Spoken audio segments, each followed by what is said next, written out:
My name is Alisha Harris. I am the CEO and founder of Original Account Strategies. We are a web development and graphic design agency. I initially started this business during the pandemic. I was working in restaurants and quickly lost my job and needed to change and to adapt, especially knowing that in my household, I am the major breadwinner. When I started, it was just me trying to figure out what I could do to be helpful to people. I got to a breaking point when I was working both the restaurant and my business and realizing that I was pouring a lot of energy into building something for someone else, but not really giving my dreams a shot. And I'm really excited that we now have 3 people and actually an intern starting today. I really got passionate about being able to create spaces for people like me that I didn't see necessarily front and center in the industry, especially considering the world of graphic design and web development. There are fewer females of color. I didn't know that it was possible for me. It's a lot of pressure, but it is also a lot of fun because you know that it is uncharted territory. Starting a business was actually what forced me to go out and find community. And then my success came from really rooting into that community of pouring back into people and letting them pour into me. Without community, I would not have a business that is still standing today. People don't know what you're doing unless you tell them. Being more comfortable about speaking about what it is that you're doing and telling the great things that you're able to bring to the table has been one of the most important lessons that I have learned, whether throughout my career or in being a business owner, was letting people know how great I am and not being afraid to shy away from that. Especially as women, we get made to feel smaller or to downsize our accomplishments because we're told that it sounds like bragging. I don't think that that's true. You don't want to be the light that no one can see. You want to be the light that everyone can see. And now that I am growing my team, what I set as pricing or commanding what we're worth or what the value is that we bring, I have to stand firm for that because it also supports my team. And so knowing that I'm up front, it pushes me to really squeeze more of the value out of things and really showcase and highlight what we bring to the table because it's different. It's not what you're getting from everyone else. And I'm really confident in that, and I believe in my team as well as myself. And I have to be the one that is continuously putting forth that message so that other people can also see that and respond to that. My mom was a really hard worker, the way that she was always willing to be that pillar of strength for us, which means keeping a steady job, making sure that we had health insurance and, all those like little things that allow you to function as a full human or as a little child. She was also our biggest cheerleader and our biggest fan. And I think that my mom knew that she wanted to be there for us. And even though she wasn't the most vocal, she showed us love in a lot of different ways. That is something that I always think about when I am the face of something or presenting myself to someone, is that other people are depending on me in this way. I don't want to speak for all females, but for me, I have approached things with more hesitancy than a male would.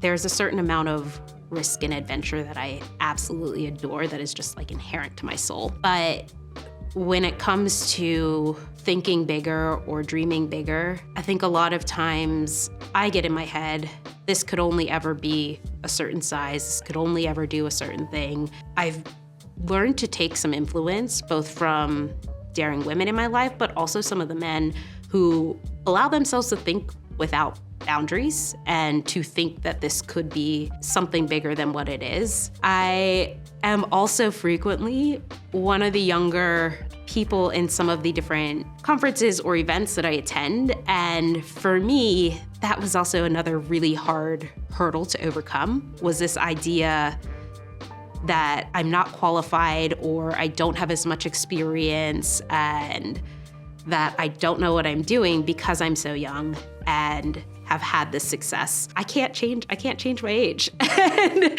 one of the biggest things that allowed me to both have my business and live my life in a way that I enjoy, the act of balancing, it's not balance. It is not a fixed point, but it is something that is always changing and adjusting and shifting.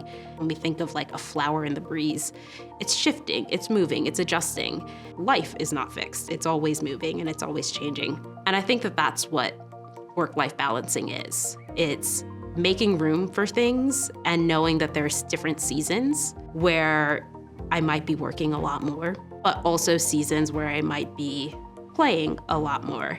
I think we get told as women that there are certain, benchmarks, I guess, that you're supposed to be hitting. You're supposed to have this type of relationship. You're supposed to have these people surrounding you. You're supposed to be at this stage in your career. It can be really hard to drown out that noise, especially when it's coming at you from lots of different sources, right? You've got different types of media, you've got reinforcement from family, kind of pigeonholing you into this role. That's one of the dangers, is not realizing that you're living someone else's dream. If you know me and my husband, I am someone who is often daydreaming. I'm thinking about how do we make things better? How do we improve this? Very future forward. And he is someone who has a gentle way of bringing me back into, well, what do we need to do? How do we get it done? I'm so thankful for him and the support that he gives me, especially when it comes to thinking of being a female and not really falling into that traditional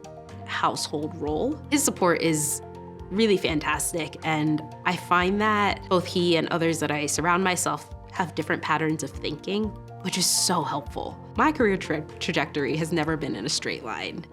I worked in costume design, I worked on backcountry trail crews, I worked in construction, I worked in restaurants.